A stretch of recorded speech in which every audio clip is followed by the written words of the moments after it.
That's true, Dan. A bit of a reversal of fortune, I guess, this early in the season. But regardless, whenever these two teams meet, it does draw big attention. And like I mentioned, this early in the season, they'll both stand to learn a lot about where they stand and where they're headed down the road. As we go to some video right now, we'll tell you that we do know a little bit about Lake Oswego. They seem to be finding their footing. They lost their opener to Jesuit a couple of weeks ago and barely beat Olympia, Washington 7-6 last week.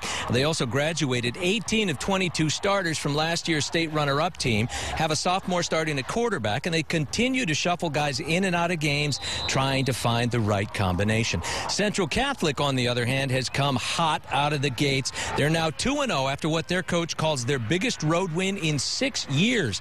They beat top-ranked Sheldon down there 59-49 last week, and that vaulted the Rams straight to the top spot in the polls. Holding that position won't be easy, though. After playing LakeO tonight, they're going to have to play the number 4 Jesuit team on the Crusaders' home turf next week. But as they like to say in coach speak, first things first, and that is here tonight.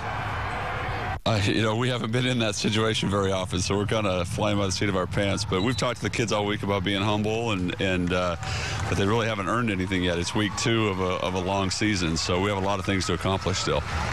You've learned a little bit about yourself, probably a lot last week, but what more will you learn about yourselves after tonight? Well, I think we'll see if our defense can respond a little bit better. They took it on the chin a little bit last week, and that was a little bit surprising, I think, to the kids and to the staff, and so we'll see how they respond this week.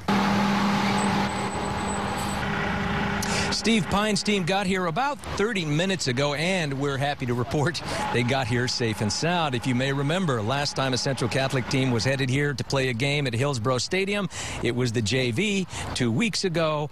They had that bus fire on Highway 26. They all had to bail out. We're happy to report no fires today. Back live, taking a look at a few of the players out there on the field. They've left since you came to me earlier, Dan, but that's some of the Central Catholic players out there. LakeO arrived about 20 minutes ago. They're getting ready to go out here. It is our big game, 1-1 Lake Oswego against 2-0 Central Catholic. We'll toss it back to you.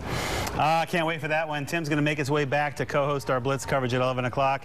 Here are the games we're covering tonight. We're going to be in Hillsborough, as we mentioned, Tigard, Clackamas, Canby, Vancouver, and Gresham. A few more surprises, and we're going to bring you scores from around the state and also Southwest Washington. And if you're at a game tonight and if you snap a cool photo, we would love to share it with all of our viewers. So email us at reportit@koin.com or the hashtag KOIN6Blitz on Twitter. That'll be firing up, and we're going to post your pics on KOIN.com. And back to the big game, our anchor pick'em, a tradition at KOIN6 since 2006. And Jeff Gianola, 2-0 out of the gate. Yeah. He usually gets overconfident at this point. And he lets somebody back in it. But we have Central Catholic, Lake Oswego. Kelly, can you go against Lake Oswego for once, or are you? No way, absolutely not. I grew up in Lake Oswego. Now I went to Lake Ridge, so I always favor them. But you know, if it's a Lake Oswego team, I go with LO. So. All right, Bruce, what do you think? You know what? I asked myself, who would the new Pope pick? And I think he's going Central Catholic, so I will too. Well, That's what you asked yourself. I got my annual letter with $1 in it from Father Murphy over there at Central Catholic. I guess I'll go with Central. All right, you're so easily bribed. It only took so easily bribed. He also works for chocolate. Father. He works for chocolate chip cookies too. Yeah, so whatever. Just send them my way. All right, well,